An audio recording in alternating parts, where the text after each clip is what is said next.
Bonjour à tous, on est sur le stand de LG qui nous présente ici sa nouvelle gamme L-Style 2. Alors la première gamme avait été annoncée l'an dernier lors du Mobile World Congress et en un an, les différents téléphones, donc le L3, le L5 et le L7 et même le L9 se sont vendus à 15 millions d'unités. C'est donc pour ça que LG revient avec la deuxième édition et qu'on va vous présenter maintenant. Donc on commence avec le L3 II qui a un écran de 3,2 pouces avec une définition HVGA, donc c'est du 320 par 480 pixels. Comparativement, au niveau de la concurrence, Samsung propose la même chose avec le Galaxy Young et vraiment c'est pas très terrible, mais en fait l'explication vient du prix parce que ce L3 II sera disponible au mois de mars pour 119 €. Alors si on regarde plus précisément ce téléphone, donc on voit qu'il a bien un écran de 3,2 pouces. Sur le bas, il a deux touches sensitives et un bouton Home. Mais la particularité, et comme sur l'ensemble de la gamme L-Style 2, c'est qu'il y a une petite LED de notification qui s'allume en fonction de l'événement. Ensuite, si on regarde la connectique, sur le dessus, il y a un jack de 3,5 mm et un bouton On-Off. Sur la face droite, il n'y a rien. Sur le bas, un micro USB et de l'autre côté, les deux touches du volume.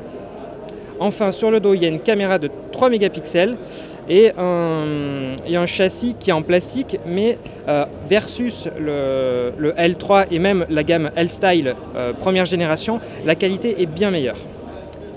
Mais il faut dire que les prix par rapport à la précédente génération ont augmenté entre 20 et 30 €. Alors maintenant, si on regarde l'interface, on est sur Android 4.1.2 Jelly Bean avec Optimus UI 3.0. Donc il y a quelques nouveautés assez sympas, notamment la possibilité de donner à une icône sur le bureau une icône personnalisée. Donc soit vous en avez des prédéfinis, soit vous allez pouvoir utiliser, je vais y arriver, soit on va pouvoir utiliser l'appareil photo pour prendre pour changer l'icône. Donc là, si je fais OK, maintenant, quand on va retourner sur le bureau, on va voir qu'on a notre photo. Et ça, c'est valable pour l'ensemble des téléphones L-Style 2. Ensuite, on est sur donc Jelly Bean avec les notifications améliorées. On est sur aussi le Project Butter. Donc il y a beaucoup de choses assez sympathiques sur ce téléphone, surtout pour le prix.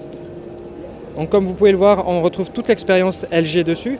Le seul problème qui est vraiment visible pour nous, c'est la définition de l'écran qui est vraiment pas bonne du tout. On va enchaîner juste à côté avec le L5 II. Alors contrairement au L3, il a un écran de 4 pouces avec une définition WVGA, c'est-à-dire du 800 par 480 pixels. Au niveau de la connectique, on est à peu près sur la même chose. Le seul élément qui différencie, c'est un bouton personnalisable qui va pouvoir avoir une action lorsqu'on a fait un appui simple ou alors un appui long. Donc si on va dans les paramètres, je vais vous le montrer. C'est pas ici. C'est dans Quick Button, voilà. Et on va pouvoir dire que l'appui sur ce bouton va lancer telle ou telle application. Donc ce L5, il sera vendu à 199 € au mois d'avril en France. Et au niveau de ses caractéristiques, il a donc un processeur simple cœur cadencé à 1 GHz. Sur le dos, une caméra de 5 mégapixels avec un flash et une batterie de 1700 mAh. Donc on va regarder, on remarque clairement qu'on est sur le même design que sur le L3, à quelques différences près. Il fait quand même un peu plus quali. Donc je vous laisse découvrir, mais au final c'est à peu près les mêmes choses, hein.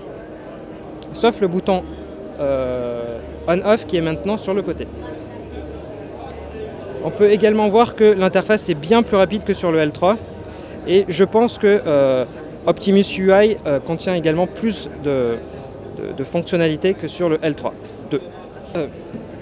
On continue avec le L7 II qui a un écran de 4,3 pouces avec une définition WVGA, c'est-à-dire du 800 par 480 pixels, Alors si on compare en gros entre le L3.2, le L5.2 et le L7.2, on voit que l'écran est quand même beaucoup plus joli sur celui-ci, mais ça s'explique également par son prix parce qu'il est beaucoup plus cher. Il sera vendu à 279 € en France au mois d'avril. Il a aussi un processeur bien plus puissant parce qu'on est sur un double cœur, donc, alors que sur les autres, on est sur du simple. Autre élément qui est sympa, c'est une batterie de 2460 mAh. C'est beaucoup plus par exemple que sur un Galaxy S3 qui a un écran plus grand mais avec une batterie inférieure. Donc ça c'est un point positif pour LG qui devrait donc avoir une très bonne autonomie sur ce téléphone. Parmi les fonctionnalités, on retrouve toujours notre LED de notification personnalisable, le bouton, on va le regarder ensemble. Les touches du volume, sur le dessus le jack, sur le côté le bouton on-off et en bas le micro USB. Et contrairement aux autres versions, on est sur un téléphone qui est entièrement blanc. A priori, ici on n'a que cette version blanche, alors il existera peut-être que dans ce coloris. Au niveau de l'appareil photo, on est sur du 8 mégapixels avec un flash LED, et donc c'est beaucoup mieux de ce côté-là. En termes de logiciel, on est toujours sur du Jelly Bean avec Optimus UI. Un truc assez sympa, qui est aussi valable sur le L5, c'est Quick Translator. Alors il faut que je le trouve.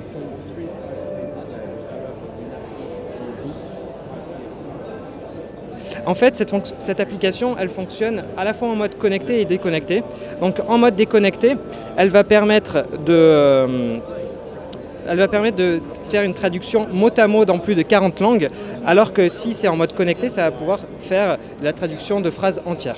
Autre fonctionnalité, c'est Quick Memo. C'est valable sur les 3 téléphones. C'est la possibilité de dessiner directement sur l'écran, un peu comme on le fait avec le Galaxy Note, mais sauf qu'ici, il n'y a pas de stylet.